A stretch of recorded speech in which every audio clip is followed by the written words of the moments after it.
In this video, we are going to talk about DNA quantification and quality analysis. So, the first thing we do, obviously, in our lab is we extract DNA or RNA from the cells of our experiment. This is something that is already described in previous video. But just to briefly overview our procedure, we start out by breaking our cells open to expose the nucleic acids inside. To do this, you have to break open not only the cell membrane, but also the nuclear membrane. We add detergents to our buffer to help us achieve this goal.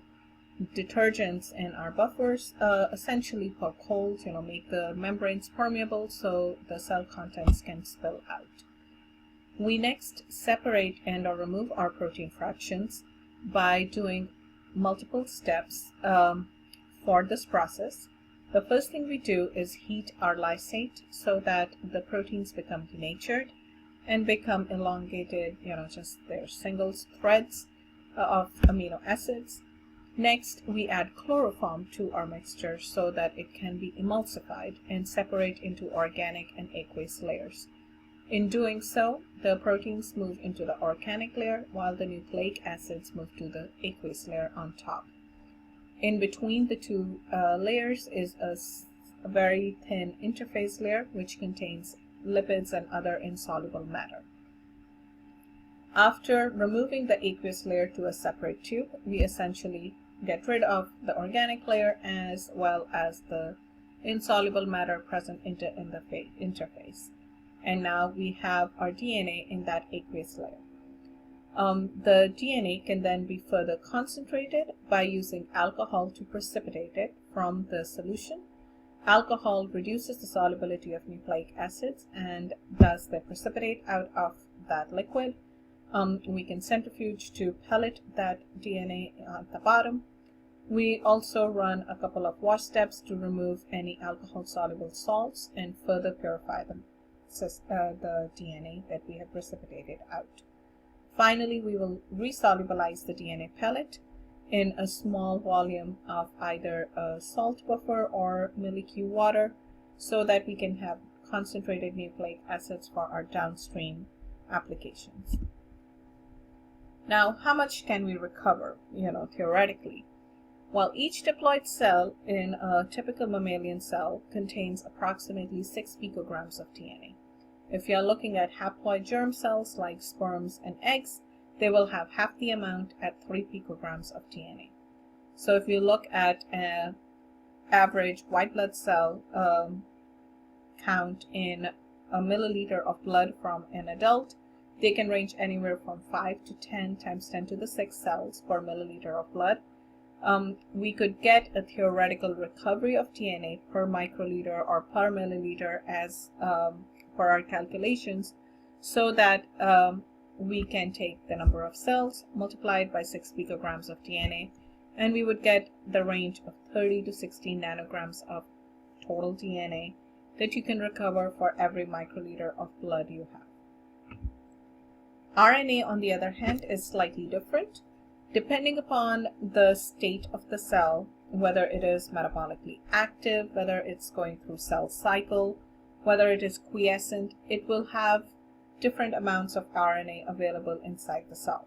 This can range from 10 to 30 picograms of total RNA. At any given time, a cell can have as many as 360,000 mRNA molecules that represent over 12,000 different species per cell. However, like I said, because it is a range, you can't have a single number for your theoretical recovery. In this case, you would get a range of RNA that you could possibly get out of a given cell culture based on its metabolic state. To calculate the theoretical yield of either DNA or RNA, we need to know how many cells we're starting with. So to do that, we take the ending confluency of our culture at the end of the treatment, and we estimate the number of cells that are there based on the area of the cells, of cell culture vessel that we are using to culture our cells, and the size of the cells. typically that number will be provided to you so that you would know how many cells are expected to be in a 100% confluent plate or a dish. In this example, we are telling you that a 100% confluent plate will have 3 times 10 to the 5 cells. So if you're starting with a plate that is only 50% confluent, you can simply estimate the number of cells you're starting with by multiplying your confluence fraction with the number of cells you expect to find if the plate was 100% covered. So it would be 3 times 10 to the 5th multiplied by 0.5 because it's 50%. That number of cells can then be used for calculating the theoretical yield simply by multiplying the answer with 6 picograms, as each of those cells would be expected to contain 6 picograms of DNA. Finally, you would get, since you would have really large number in picograms, it's useful to convert that answer into micrograms using appropriate conversion factor, so those numbers are easily understandable. Now, one thing to think about in this is that remember that a typical cell will, yes, contain 6 picograms of DNA, but cancer cells have mutations within them and sometimes include large areas of deletions and additions to as a process of becoming cancer cells.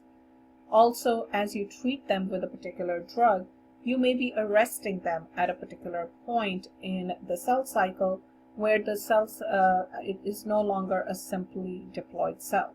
It may be containing twice as much DNA if it's already gone through S phase and arrested at a G2M phase, or it may have even more than that if it has gone through replication multiple times without undergoing cell division. Similarly, if you have treated a cell culture with a drug that induces death in them, you may have already induced a lot of damage in the cell, leading to destruction of DNA, so that you're not getting that full 6 picograms. So simply by looking at the amount of DNA that you're extracting from a culture and comparing it to the number of cells you had started in each one of those cultures, you can compare the response of drug in the response of cells in response to whatever treatment that you were using on that culture. So how do we actually do that? How do we actually quantify the DNA? We do that using spectrometric analysis of the DNA once we have isolated and put it back into solution. To do that, we use the absorbance at 260 nanometers. That is because the nucleotide bases absorb UV light between 250 to 265 nanometer. So by using this absorbance, we can look at the double-stranded DNA fraction, and we can look at quantify how much of that is there. At 260 nanometers, you can detect DNA concentrations as low as 2 micrograms per mil, which is pretty low concentration. So as long as there was any DNA in your sample, you should be able to detect it.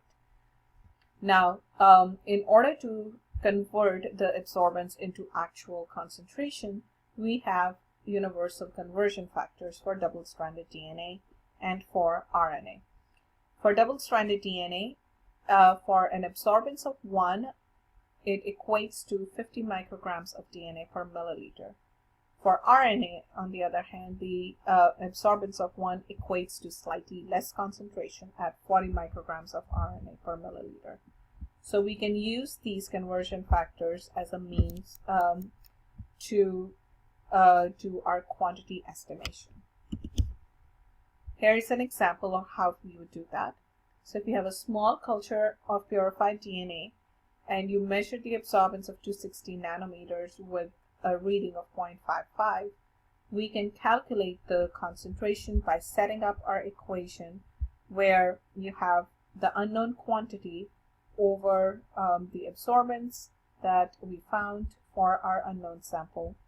And then on the other side of the equation, you would write the appropriate conversion factor.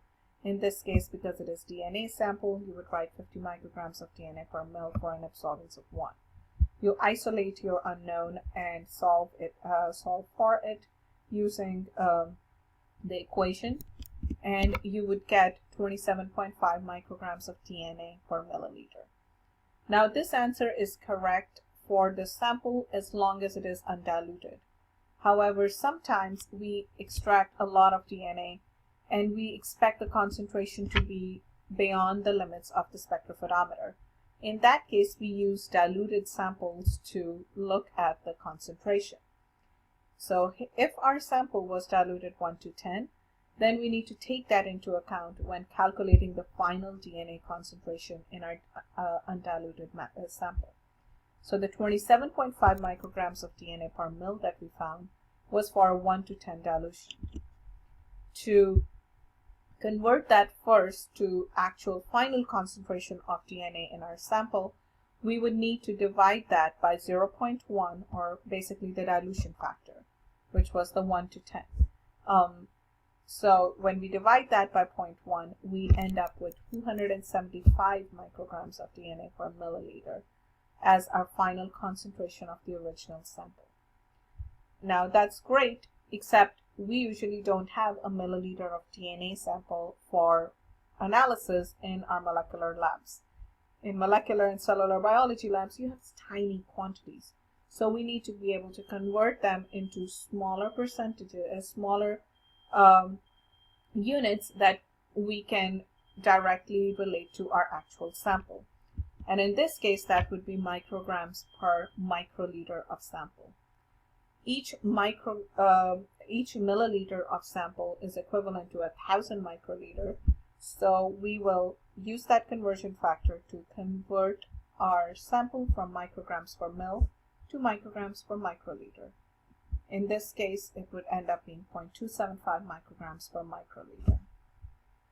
Finally, we will look at the experimental yield, looking at the final volume of our DNA. This will always be provided to you in the question as well, or you would know that from your own experiments. So in this case, 0.275 micrograms per microliter multiplied by 100 microliter would lead to 27.5 micrograms of isolated DNA. Okay, so once we have an experimental yield calculated for our sample, we can then look at the efficiency with which we extracted the DNA and determine that by using what we call relative percent difference. For this calculation, we take the absolute difference between the theoretical yield, or what we expected, subtracted from our experimental yield, which is what we got, and divided by the theoretical yield, and we take that entire answer and multiply it by 100%. If you had a very efficient extraction procedure and where you expected everything to come out, you would get you would want your percent difference to be 5% or less. Typically, many times when we do experiments like this, where we are doing a standard curve and testing its validity or testing its accuracy, we look for between 5 and 10%, no more than 10% difference.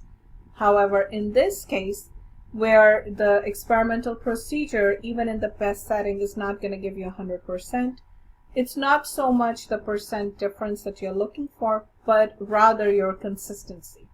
So you would want all your samples to have similar accuracy or similar percent difference, indicating that you went through the procedure similarly for all 4 of them, and you did not mess up a step in one particular one, or your procedure was intact throughout all 4 samples or all the samples you're doing at a given time. Next, we're going to look at quality analysis of our DNA. So like I said, the absorbance at 260 is strictly used to estimate DNA concentration. For quality analysis, we actually run multiple absorbances for various types of contamination. For the first thing, we look at A320 to look for presence of insoluble particles that could be coming from the remnants of lipid membrane or other insoluble matter in your cell. We also look at absorbance at 280 to estimate amount of protein present in our DNA sample. And then we finally look at absorbance of 230 to look for contamination from reagents that we use to extract our DNA. So A320, for example, like I said, is there to detect insoluble matter. So once we blank correct our values for absorbance at 320 using the background value for molecule water where there is no DNA present, the value should be 0 or very, very close to it. Any value there indicates insoluble matter presence in our nucleic acid component. For estimation of protein contamination, we look at the ratio of the nucleic acid to the protein fraction. The DNA is going to have, for pure DNA, the ratio of 260 to 280 would be 1.8, and for RNA, the ratio would be around 2. The reason for that is that there's always some protein associated with the DNA in the form of histones or in the form of ribosomal proteins or proteins that are just getting synthesized with the mRNA that will be carried over to your sample. And so you will have that protein getting reflected in your quality analysis, and that's fine. However, if you have a lower than 1.8 ratio, that indicates that you had residual phenol or other agents that are associated with your extraction protocol present in your sample, and also detects protein contamination in your system. It could also indicate that there is very little DNA in your sample, and that becomes a problem when you had cultures that were heavily affected by the drugs and had major death response. So there were very few cells left and thus very little DNA extracted from them. So the ratio appears messed up in that case. A higher than expected ratio of 260 to 280 in a DNA usually means that there's RNA contamination in your DNA sample. For the second one, we look at detecting organic contamination in our fractions, and we do that by taking the nucleic acid fraction and comparing that ratio to the organic fraction by doing A260 to 230. Again, you do expect some to be there, and for a pure DNA or RNA sample, this number should be between 2 to 2.2. A lower than expected ratio would mean that there's carbohydrate carryover in your extracted DNA.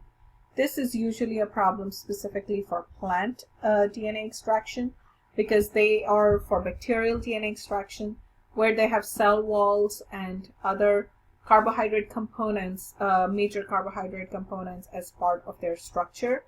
And that can get carried over, some of it can get solubilized and carried over into your final product. It could also mean residual phenol or chloroform from the nucleic acid extraction procedure, or if you're using a column-based kit, it could be from the guanidine that is present in those columns. Again, some of this, the ratio is there because there is carbohydrates in your backbone for the DNA or RNA, right? It's a sugar phosphate backbone, so some of them are there. You also have the planar bases that are also ring compounds, so you will have that number, the 2 to 2.2 for this ratio. A higher than expected ratio would usually mean that you are using a plate for your samples that was previously used, or that may have had their lid, that may have been left uncovered without a lid, so there was dust in it and other components in it to make it dirty, and that would mess up your ratios. Another reason for high than expected ratio would be inappropriate solution for the blank measurement. So in our blanks, we are supposed to use molecule water or TE buffer, whatever it is that we're using to solubilize our final DNA. If you're using molecule water for your final precipitated DNA to solubilize it, but then accidentally use alcohol or buffer in your blank wells, you're going to get reading on that, and it will be, all your numbers are going to be exaggerated or messed up. Finally, we are going to be looking at visualization of DNA. Now, depending upon the amount of DNA you have available, you can run the visualization electrophoresis two different ways. One of them is by using literally a microscope slide, so on a very micro manner, where you have a slab of agarose gel on top of your microscope slide, and you add in your sample in the form of extracted cells, cell lysates, and then you run it through an electric current. The DNA will migrate from the negative to the positive side because of the presence of phosphates in the backbone that give it a net negative charge. If you have cells that are healthy and the DNA is fully good quality and completely undisturbed, it will show up as these nice concrete circles. We usually label the DNA with some fluorescence probes before we load them on this electrophoresis chamber. However, if the DNA is getting fragmented or destroyed in response to some treatment, or is getting modified by it, then you would end up with smearing in the back of the circle, giving it this comet-like appearance. Hence, this assay is called comet assay. So samples that have this smeared comet effect have fragmented DNA or DNA that is losing its integrity, and samples that have a nice clean circular spot are untreated DNA samples. Now are fully normal, good quality DNA samples. On the other hand, if we have larger sample size and we can, or larger volume of extracted DNA, or we need it for other downstream application and more in-depth analysis, we run them on a larger gel, a slab gel. Again, this is agarose gel that has wells on one side to load in your samples, and then you would again be running it from the negative to the positive end, just like before, because of DNA having a negative charge. And then we, in this case, can label them either with fluorescent dyes like ethylium bromide, or with the other dyes that are colorimetric as well. The colorimetric dyes sometimes have lower intensity and are not as clean and as linear, so we end up usually using fluorescent probes or dyes for this. Ethylium bromide, that is a dye that is used most commonly and traditionally for visualization of DNA, is an intercalator. So it intercalates in between the planar bases, and then addition to the DNA is what makes it fluorescent. Unfortunately, that also means that it is a mutagen because it can cause mutations wherever it is inserted into the DNA, and when the DNA replicates, it can cause it to make mutations within it. So it is a carcinogen that we have to be very careful of when we are using it in our lab setting, and be mindful of and wear appropriate safety clothing and clean up appropriately afterwards. The resulting gel will look something like this. We many times use a molecular weight marker as part of our gels so that we can estimate the size of our final fragments that we get in the gel. This is an example of one of those markers, molecular weight markers. They come in various types. This one is 100 base pair marker down here, right? So it's 100, 2, 3, 4, 5, you know. So we can estimate the size of our bands that we get at the end. Now, the bands itself, there are multiple things you can look at. You can look at the intensity of the band. So the fainter the band, the less material was there. The more intensely fluorescent the band, the more material is there. So you can kind of semi-quantify these bands to look at quantity of your extracted DNA. You can also look at the integrity of the DNA by looking at the smearing. A nice clean concrete band indicates that the DNA is good quality and has no fragmentation.